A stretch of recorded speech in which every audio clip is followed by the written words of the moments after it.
Les timbres marocains s'invitent pour la première fois au championnat national de philatélie de Belgique. Organisé par la Fédération royale des cercles philatéliques de Belgique, cet événement constitue un rendez-vous incontournable des collectionneurs à Ciney en région wallonne. Le timbre, c'est aussi quelque part la liberté et d'avoir donc ici le Maroc qui est représenté avec des collectionneurs marocains, avec des timbres rares évidemment du Maroc. C'est un plus, c'est un honneur. D'autant plus que cette année, on fête en quelque sorte la fin de la Première Guerre mondiale et c'était donc l'occasion de rappeler à travers expositions et à travers la philatélie que le Maroc a été un partenaire important de liberté grâce aux Marocains.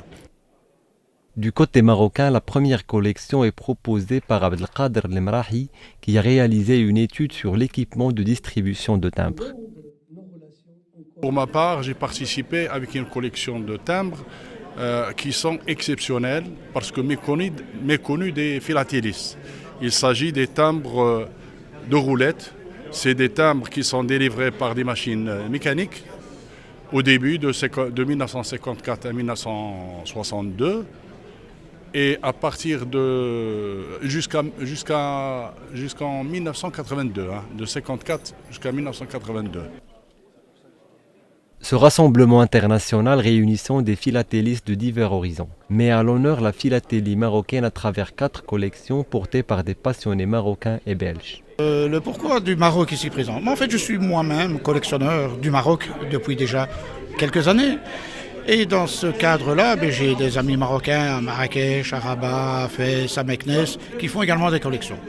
Je me rends d'ailleurs régulièrement, et la prochaine fois, ça sera en novembre de cette année, pour l'exposition à Marrakech. Je participe au salon de Ciney 2018 pour la première fois.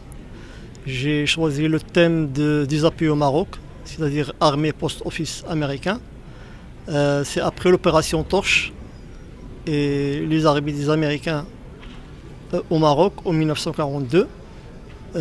Et les appuis, c'est comme j'ai dit, c'est le post-office américain, courrier de l'armée américaine au Maroc.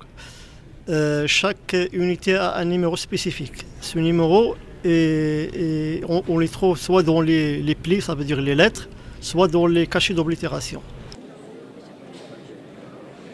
L'inauguration de l'exposition a été marquée par un échange d'ouvrages représentant des collections de timbres entre les parties marocaines et belges.